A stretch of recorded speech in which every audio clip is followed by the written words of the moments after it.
El Antiguo Testamento es para los cristianos lo que para los judíos son sus libros sagrados, que están compuestos por la Torá y los otros escritos como ellos los denominan. Sin embargo, en el ámbito cristiano se le denomina Antiguo Testamento porque hay dos testamentos o pactos. El primero o antiguo, que es el que Dios establece con Abraham y su descendencia, prometiéndoles una nación y familias bendecidas en una tierra prometida llena de recursos abundantes a cambio de ser su pueblo. Dios les dice, yo seré su Dios y ustedes me serán por pueblo. Y el Nuevo Testamento es porque se parte la historia en dos con la llegada del Mesías anunciado en el Antiguo Testamento, que viene a establecer un nuevo pacto que ya habla de una vida eterna y abundante en la presencia de Dios. Entonces tenemos que el Antiguo Testamento es un compendio de 39 libros que según el canon palestino judío se recopilaron contando la historia desde el origen de la creación de todo lo que conocemos hasta más o menos 400 años antes del nacimiento del Mesías, que es Jesucristo. En ellos Dios se revela a nosotros a través de la historia, nos revela su carácter, sus propósitos, sus planes, lo que Él quiere hacer con nosotros y cómo Él quiere tener una relación individual y personal con cada ser humano. Los libros del Antiguo Testamento se organizaron de la siguiente forma. Está el Pentateuco, los libros históricos, los libros poéticos y los libros proféticos. En el Pentateuco tenemos los 5 primeros libros de la vida que son de la Biblia, que son la misma Torá para los judíos. Empieza con el Génesis que nos cuenta precisamente cómo Dios creó todo a partir de la nada, creó el tiempo, la materia y el espacio, creó la humanidad, cómo la humanidad desobedeció y las consecuencias de esa desobediencia, tanto terrenales como la muerte eterna, y cómo Dios ya desde ese momento tenía un plan de salvación escogiendo al pueblo de Israel.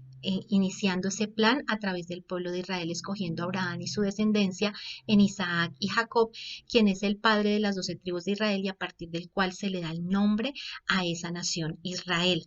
Estas 12 tribus terminan viviendo en Egipto y allí entra el segundo libro, que es el Éxodo, ya que ellos terminan esclavizados por el imperio egipcio y Dios en este libro nos muestra, nos cuenta cómo escoge a Moisés y cómo libera al pueblo de Egipto, al pueblo de Israel de la esclavitud de Egipto y los empieza a llevar a esta tierra prometida.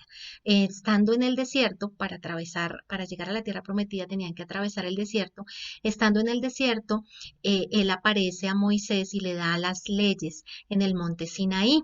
Y estas leyes quedan escritas en el libro del Levítico y es básicamente el cómo ellos deben vivir como pueblo para Dios. Sin embargo, ellos vuelven a desobedecer, caen en idolatría y como consecuencia de esto quedan vagando 40 años en el desierto y el libro de Números relata estos 40 años. Cuando ellos ya van a pasar, antes de pasar a la tierra prometida, en el libro de Deuteronomio quedan escritas la segunda ley o la reconfirmación de la ley que él ya le había dado antes para esta nueva generación que va a entrar a la tierra prometida.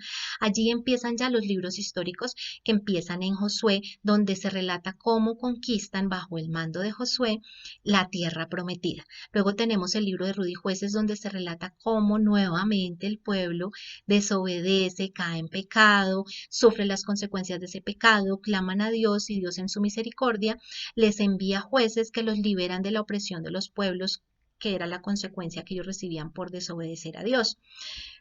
Pasamos a primera y a segunda de Samuel, donde el pueblo de Israel se cansa, no entienden el privilegio de tener a Dios como su propio rey y piden un rey humano. Entonces, en primera y segunda de Samuel se nos relata la historia de Saúl, David y Salomón, que son los 3 primeros reyes humanos que Dios le da al pueblo de Israel.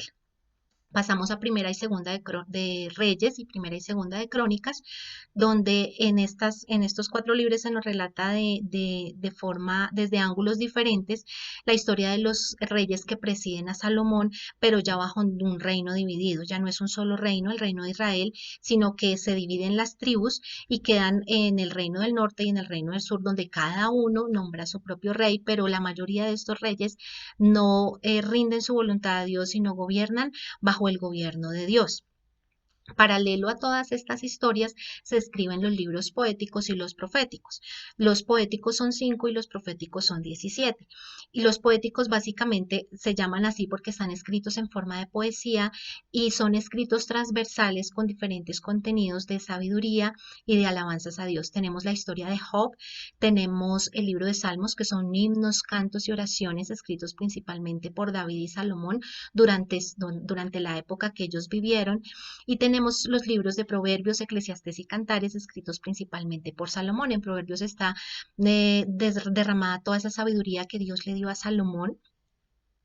En Cantares está esa exaltación de la relación matrimonial que Dios creó entre el hombre y la mujer.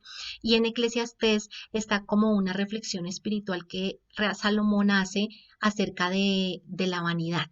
Él concluye que todo en esta vida es vanidad. En los libros proféticos tenemos todos los escritos de los diferentes profetas que Dios fue poniendo en los diferentes tiempos del Antiguo Testamento en Israel y se encargaban de llevarles el mensaje de Dios acerca de cómo debían vivir, acerca de exhortarlos porque continuamente caían en idolatría o en actitudes religiosas, lo desobedecían y venían unas consecuencias. Muchas de estas consecuencias cayeron sobre el pueblo de Israel y ellos las verificaron, pero ellos en ocasiones se volvían a Dios, en ocasiones hacían caso a los profetas, pero en la mayor parte no hacían caso y sufrieron todas esas consecuencias profetizadas por los profetas. Y en estos escritos también están las profecías que Dios les reveló desde mucho antes acerca del Mesías. Allí está detallado la vida terrenal del Mesías, el propósito y obra que él iba a venir a hacer en los tiempos postreros y que establecen la base y el fundamento. Por eso el Antiguo Testamento es esa base de fe histórica, tanto para los judíos como para los cristianos, de la esperanza del nuevo pacto que ya se dio, que está en Jesucristo y que ya gracias a Dios hoy tenemos. Muchas gracias.